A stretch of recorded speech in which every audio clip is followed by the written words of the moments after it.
Okay, so have you ever, like, had one of those moments where you just can't remember something, like where you were or what you were doing? Yeah, I think we all have those brain farts from time to time. Right. But imagine that feeling times, like, 1,000, and then add in the fact that you might be involved in a crime. Oh, wow. Okay, yeah, that changes things. And that's basically what we're dealing with in this case, the Livye Lewis case. Right, the 19-year-old who was found dead in her car. Yep. Halloween night 2020 in Hemphill, Texas. It was a small town, right? Really small. Yeah. Like, everyone knows everyone kind of I place. bet that made the investigation even more complicated. Oh, absolutely. Everyone had an opinion. Everyone knew the families involved. Small towns can be like pressure cookers sometimes. Totally. And in this case, you've got Livy's ex-boyfriend, Matthew Edgar, found at the scene, covered in blood. But here's the thing. He claims he blacked out. Doesn't remember a single thing. So is he a cold-blooded killer? Or is there more to this story? That's what we're here to figure out. We're going to look at everything, court documents, interviews, even text messages, to try and piece together what happened that night. It's like we're playing detective, trying to solve a puzzle. Exactly. And to make things even more complicated. What? Don't tell me there's more. Oh, there's more. A whole lot more. We've got a love triangle involving Matthew, Livy, and his ex-wife, Montana. So it's not just a whodunit, it's a who loved who. Oh, it gets even messier. There's this mysterious DNA evidence that points to another man being at the scene. Now that's a twist. And get this, Matthew actually escaped from custody while his trial was still going on. You're kidding, right? Yeah. In the middle of his trial. Yeah, he just vanished. So yeah, buckle up because this is going to be a wild ride. I'm ready. Let's start with Livy, the victim in all this. Who was she? Well, everything I've read about her paints this picture of this, like, bright, ambitious young woman. Straight A student. Really, a good student. Yep. Dedicated nursing assistant. Wanted to be a physician's assistant. Wow, she had big dreams. Huge. And everyone who knew her described her as just the nicest person. Kind, caring, always willing to help out. You know, it's always so tragic when someone so young with so much potential is taken from us too soon. Absolutely. And there are these quotes from her friends about how she was, like, mature beyond her years, like she was looking for something serious, stability. Which maybe explains why she was drawn to Matthew. He was older, right? Yeah. He was 23 when they met, and Livy was still in high school. That's a pretty big age difference, especially at that stage in life. I wonder what the dynamic was like between them. Well, that's the thing. There were some red flags from the very beginning. They started having this secret affair while Matthew was still married to Montana. Ah, the plot thickens. A love triangle right from the start. Right. And it makes you think, was Matthew intentionally manipulative? Using his age, his experience to, like, take advantage of a younger, more vulnerable Livy? I mean, it's certainly a possibility. But we also have to consider Livy's perspective. Maybe she was seeking stability in an older man, subconsciously overlooking those red flags. Yeah, and then we've got Montana, the ex-wife, thrown into the mix. Talk about complicated. A tangled web of relationships and emotions. Seriously. And it gets even weirder. You see, Livy and Montana actually became close friends. Wait, what? Friends? How does that even happen? Right. You'd think there would be some serious bad blood there. So, was Montana being genuine? Or was it some kind of, I don't know, power play, trying to keep tabs on Matthew and Livy? One of Livy's friends, Taylor, actually thought Montana was jealous. Like she was trying to sabotage their relationship. Jealousy can be a powerful motivator for sure. Yeah. And let's be honest, Matthew was probably at the center of it all, playing both women against each other. Probably. And sadly, Livy found herself stuck in the middle of this whole mess. But before we get to that Halloween night, we need to understand their relationship. Like, what was it really like between Livy and Matthew? Yeah, was it actually a loving relationship? Or was there something darker going on? Well, the text messages paint, like, a pretty disturbing picture. There are some sweet moments, sure, but there are also hints of abuse. What kind of abuse are we talking about? Well, Livy even showed her cousin Sydney a photo of her busted nose. She said Matthew did it. Oh, wow. That's serious. Physical abuse can have such a devastating impact, not just physically, but emotionally and mentally, too. And it's not just physical. There are texts where Livy tells Matthew she's scared of him when he drinks. Those texts are like a window into the fear she was living with. You can almost feel her desperation. And you know it's heartbreaking, knowing what eventually happens. But anyway, Livy tried to break up with Matthew a few months before the murder. Good for her, finally setting boundaries. In August of 2020, she sent him this text. It's like brutally honest. She says, and I quote, "I'm scared of you. You've laid your hands on me multiple times. I deserve better than that." She was so strong to recognize the unhealthy patterns and try to break free. So brave. Hmm, But leaving a toxic relationship isn't easy, especially in a small town like that. true. Everyone knows your business. It can feel impossible to escape. Exactly. And unfortunately, Livy and Matthew couldn't completely stay away from each other. Which brings us back to Halloween night. It's a night that changed everything. Yep, the night it all went wrong. It all started with a party. A Halloween party. Sounds innocent enough. Not this one. Matthew was there. Montana was there. But when they were all at the same party. Yeah, and even their 2 young sons. Wow. Talk about awkward. It was at Matthew's friend's house, a guy named Bobby Ozan. And as the night goes on, Matthew gets more and more withdrawn, angry. I mean, can you blame him, given the whole love triangle situation? Right. Plus, he was watching Livy and Montana, like, laughing and having fun with other people. Jealousy is a powerful emotion, especially when mixed with alcohol, which I assume was flowing freely at this party. You know what's crazy? Matthew had actually planned to propose to Livy that night. Really? Propose? Oh. While simultaneously spiraling into a jealous rage. You know, right? His head must have been all over the place. And then things take a dark turn when Livy decides to stay over at Bobby's instead of going home with Matthew. Oh, I bet that didn't go over well. Nope, not at all. It was like a switch flipped in Matthew's head. He totally lost it. What do you mean lost it? Like got mad, yelled. Oh, it was way more than that. Montana said he started kicking in car doors, punching windows, screaming at both her and Livy, even threatened to kill them. Wow, that's terrifying. He sounds completely out of control. Livy and Montana were scared for their lives. They both took off in separate cars. But Matthew went after Montana. Oh, no, while the kids were with him. Yep. He caught up with her and assaulted her again. This is just awful. Those poor women, they must have been so scared. Montana only got away because she started honking the horn, hoping someone would hear. Talk about a desperate attempt to get help. I can't imagine what was going through her mind. But even though he backed off, Matthew's rage didn't stop there. He started sending these crazy text messages. Text messages, like evidence. Totally. They're a window into his state of mind at that moment. And they're pretty chilling. I bet. What did they say? Well, in one, he tells Montana, "You took part in it, and you were guilty as she is." Whoa, that's intense. He's blaming Montana for Livy's decision to stay at the party. Yeah.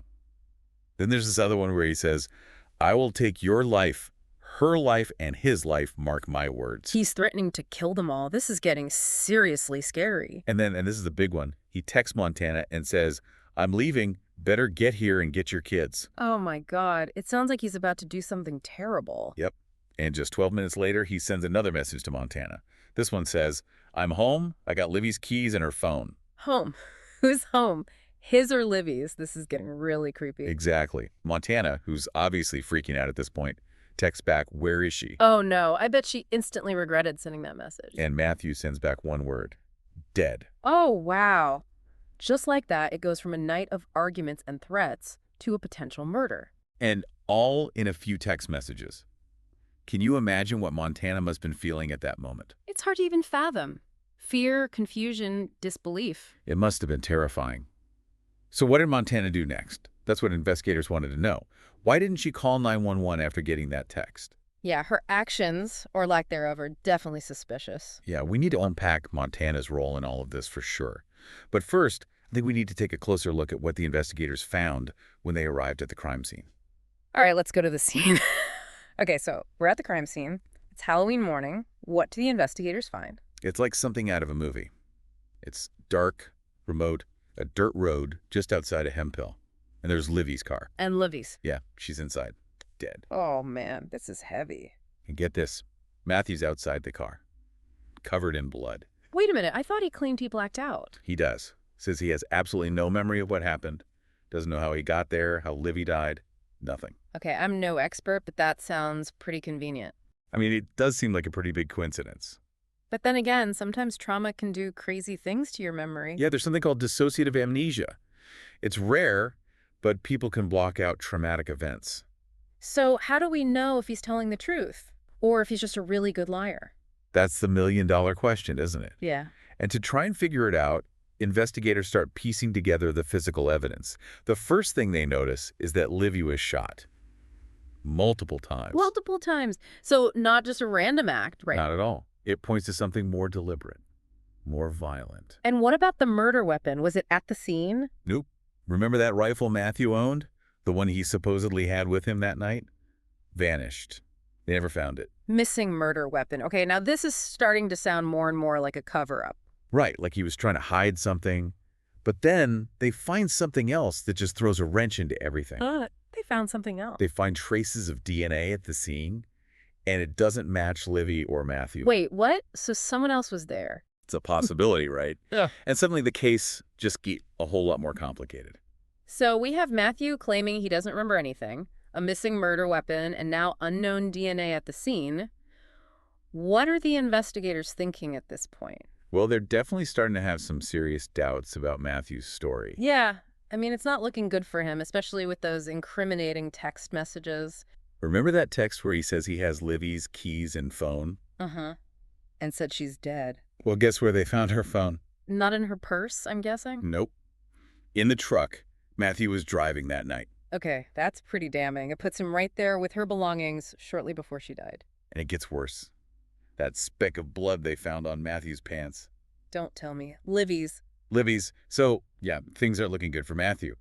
But then, remember how Montana didn't call 911 after getting that dead text? Right, that was super weird. Well, investigators were really suspicious of her. Like, did she go to the crime scene and help Matthew cover up the murder? Wow, that's a serious accusation. But I guess I can see why they would think that. She said she didn't believe Matthew. Thought he was just trying to scare her. Seriously. After all that, she thought it was a jerk. Come on. Right.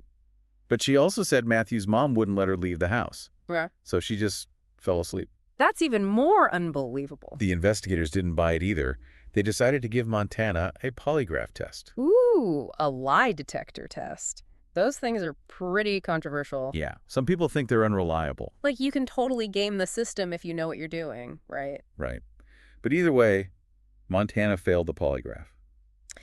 Interesting. So that definitely raises even more questions about her role in all of this. But what about Matthew? What's he doing during all of this? Well, you won't believe this. Okay, what now? He goes back to the crime scene. Wait, what?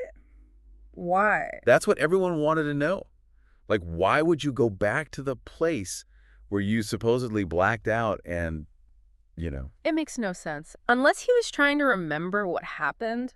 Or maybe he was trying to do something else, like get rid of evidence. Ooh, now that's an interesting theory. Maybe it was subconscious, like his guilt was drawing him back there. And get this, he didn't even drive his own truck. He borrowed his cousin's truck. Oh, so he was trying to be sneaky about it. It's just so bizarre, right? The whole thing. And it really starts to make investigators think that maybe Matthew is playing everyone, like maybe he's not as innocent as he's pretending to be. Okay, now I'm really hooked. What happens next? So Matthew goes back to the crime scene. What happens next? Well, while the investigators are trying to figure out what's going on with Matthew and Montana, the case is moving forward, the legal process. In March 2021, a grand jury indicts Matthew for Livye's murder. Meaning they thought there was enough evidence to charge him. Yep. But there were all these COVID delays, and they let him out on bond. Bond? Really? After being charged with murder? I know. Livye's mom, Darcy, was furious, thought the whole system was failing her daughter. I can only imagine how she felt. It must have been like a slap in the face. Yeah, it was bad. And then a few months later, Darcy actually runs into Matthew at a convenience store. Oh my gosh. That's awful. Totally lost it. Like, screamed at him, everything. Can you blame her? I'm sure she was filled with so much pain and anger. So, fast forward to January 2022. The trial's finally about to start. About time. I mean, the prosecution had a pretty strong case, right? With all the texts and the evidence. Right. And the fact that he went back to the crime scene, like, what was he doing there? Yeah, that was always a weird one. But through it all, Matthew's like, I'm innocent. And get this, some people actually believed him. Wait, really? Who? Well, there was this guy, Sean. He was Matthew's former boss. Yeah. Used to be a deputy sheriff himself. Interesting. So like a law enforcement background. Yep. He swore up and down that Matthew was a good guy, wouldn't hurt a fly, blah, blah, blah. He was convinced Matthew was actually grieving Livye's death. Wow. I guess it shows that even when there's a lot of evidence, people can still be swayed by personal relationships and beliefs. Right. Then there was Matthew's mom, Cindy. She was like totally in denial. She even came up with this theory that Livy was killed by a drug cartel. A drug cartel, seriously. I know, right? She claimed that Matthew owed them money. Sounds like she was grasping at straws trying to protect her son. The investigators weren't buying it either. But anyway, the trial's about to begin. Right, and what about that mystery DNA? Did it ever come up? Oh yeah, big time. Matthew's defense attorney, this guy Rob Hughes, was like, see, reasonable doubt. He claimed this DNA could belong to the real killer. That's a classic defense strategy. Throw enough doubt around, hope the jury gets confused. Exactly. Plus, they never found the murder weapon. Never tested it for prints. Which is kind of weird if they thought it was Matthew's rifle, right? Wouldn't you want to check for his prints and DNA on it? Right. It seems like a pretty big oversight. But even the defense attorney admitted that those text messages were, like, a huge problem for Matthew. Yeah, I mean, it's pretty hard to explain away those threats. Totally. And Matthew just kept saying he didn't remember sending them. The lawyer said he'd never seen anything like it. I who couldn't remember things they obviously did. It's like a real-life psychological thriller. Was he telling the truth? Was it some kind of weird amnesia? Or was he just a really good liar? So the trial starts January 24, 2022. Everything's moving along. Jury selection, opening statements, witnesses, the whole shebang. And Matthew's just there, sitting in the courtroom? Yep. He was still out on bond, so he'd walk in and out of the courthouse every day. Even wore a bulletproof vest, because it was such a high-profile case. Wow. That's a pretty intense scene. So, was he nervous? Scared? Not really. Actually, he seemed kind of confident, like he knew he was going to get off. He even asked his friend Sean to help him find a job after the trial was over. Whoa, that's either a sign of genuine innocence or some serious delusion. Right. But here's where things get really crazy. Day 2 of testimony, the prosecutor's like, that's all I got. It's the defense's turn to present their case. Okay, so what happens? Does the defense attorney call Matthew to the stand? Nope. The next morning, the lawyer shows up, ready to go, and he gets this frantic phone call from Matthew's mom. Oh, no. What happened? Matthew's gone. Gone? What do you mean gone? Poof. Vanished. He had one of those ankle monitors, but they think he waited until the battery died and then just took off. He escaped. Yeah. In the middle of his murder trial. Yep. And he took a gun with him, too. Wow. This guy's full of surprises. So much for being confident about being acquitted. I know, right? Yeah. The whole thing was chaos. The judge was like, well, we're continuing without him. What? They just kept going without the defendant. Yeah. It was a mess. Nobody was surprised when the jury found him guilty. A guilty verdict, but he's nowhere to be found. This is like something you'd see on TV. And Darcy, Livy's mom, was terrified. She thought nobody was really looking for him. So she starts putting up these wanted posters with his face on them all over town. That's a mother's love right there. Fighting for her daughter even after she's gone. She was amazing. And thankfully, law enforcement got their act together. The U.S. Marshals, they brought in this deputy named Jeff Coulter.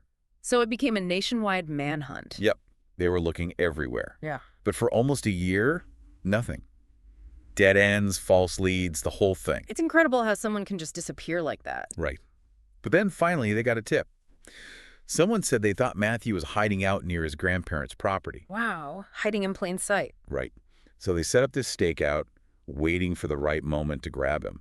But then this huge thunderstorm rolls in. They're stuck there, soaking wet, just waiting. That's dedication. Those guys were not giving up. Finally, after almost a year on the run, Matthew steps out onto the back porch. The marshals rush in, guns drawn, yelling, and Matthew just gives up. Finally. What did he say when they arrested him? You're not going to believe this. He goes, you haven't proven my innocence yet. Are you serious? After all that, he was still in denial. I know, right? It's like he was living in this alternate reality. It's just mind-boggling. And remember Matthew's mom, the one who said she had no idea he was hiding out near her parents. Well, the investigators didn't believe her either. They charged her with helping him. Wow. So his own mother helped him escape justice. Yep. Pretty messed up, right? It's a sad ending to an already tragic story. But there's a little bit more. In January of 2023, almost 3 years after Livy's murder, Matthew Edgar is sentenced. Okay, so what'd he get? 99 years. Wow. That's a long time. Yeah. He'll be eligible for parole after 30 years, but still. I wonder if he'll ever admit what he did. Or will he go to his grave claiming he doesn't remember? Who knows? But there's one more thing. Remember that unidentified DNA from the crime scene? Yeah, whatever happened with that? They never figured out who it belonged to. Seriously, so there's still a piece of this puzzle that's missing. Yep. And that's what makes this whole case so fascinating. It makes you think about memory and justice and how sometimes We just don't have all the answers. It's true. Even with all the evidence, the text messages, the witnesses, there's still so much we don't know. Right. We might never know exactly what happened that Halloween night. Right. But what do you think? Was Matthew telling the truth about the blackout? Or is this all just a big act? Let us know what you think in the comments.